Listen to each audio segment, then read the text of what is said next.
biggest mistake people make when they buy home insurance is they rush through the process. They see it as another punch list on their checklist when they're buying a new house, or something they're just going to throw in the drawer and never look at.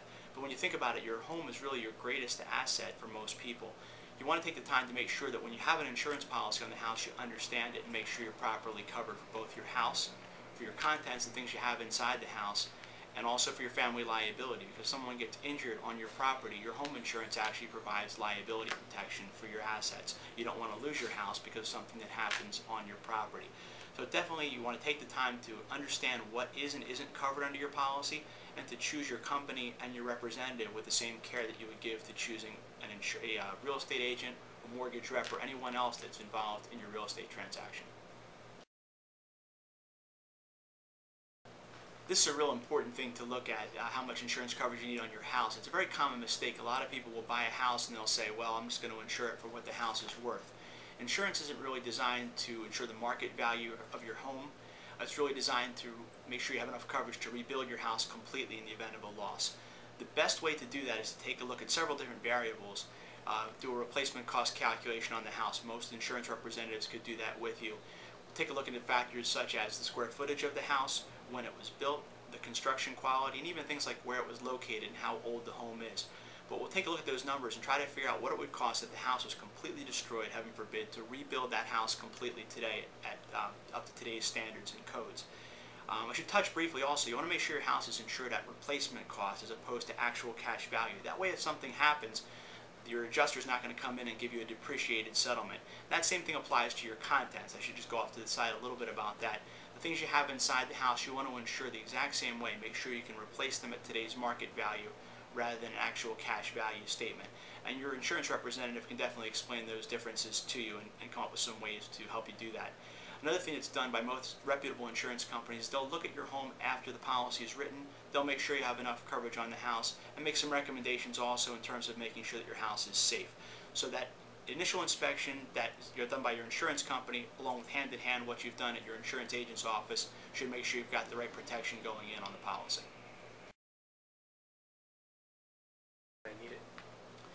Renter's insurance is real important protection for anybody that's renting a home or an apartment. A lot of people think that their landlord is going to insure the building and also automatically that covers the contents as well. That's not true. The things you have inside the apartment, you're on your own basically if something happens.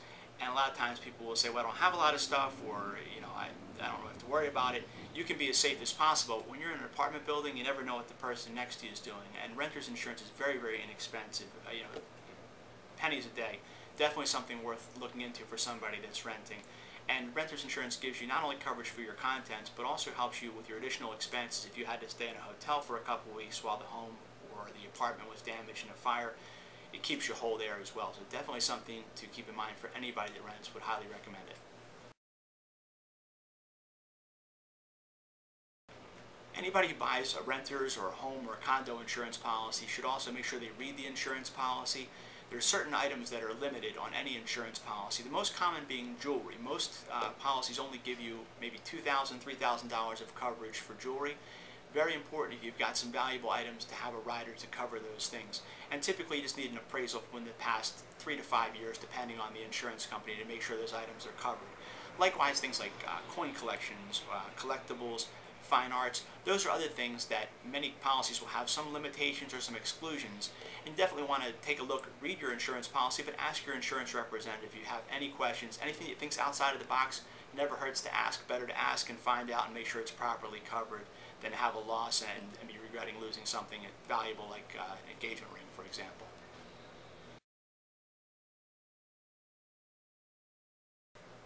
There's several ways to reduce the cost on your home insurance, and a lot of people are asking about that now and looking for ways to reduce the cost in the current economy.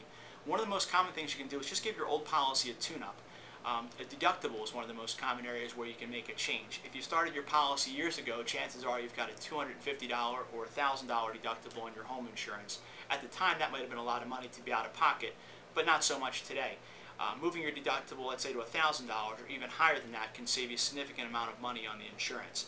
The other thing to do is look at some of the discounts that are available from your insurance company. Ask your insurance representative what's out there. There may be some things you qualify for. Have you put an alarm in the house since you last spoke? Are you over 55 and retired? Even have you renovated the house? Some companies will give credits for renovations that were done to the house. A lot of companies will give multiple policy discounts or package discounts if you put things together. So all those things are things to look at. Another thing you can do is just take a look at the amount of coverage you have on the house. If you just pick the number out of the air based on the purchase price of your house, you might have too much coverage on the house. So take a look at the whole thing holistically with your insurance agent or representative, and they'll be happy to see what they can do for you.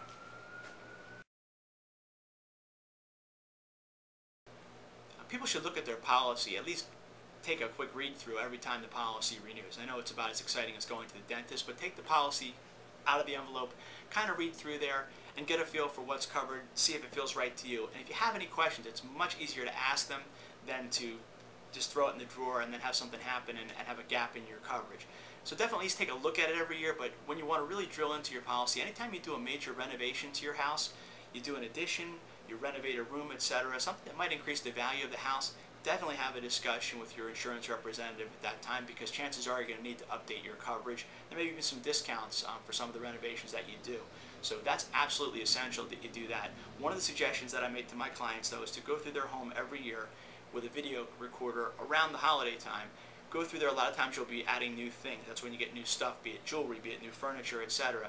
If you go through there with a video camera and keep that off-site, if something happens, your company's not really there to beat you up and say, hey, prove to us you had a couch and a television set and a phone, etc. But the easier, the better records you have, the easier it's going to be for your claims adjuster to sit down with you and help you settle that loss if something happens. So that's a suggestion I always have. Go through the house once a year around the holidays, update everything. But again, anytime you do an addition or a major renovation of the house, it's essential to talk to your insurance company.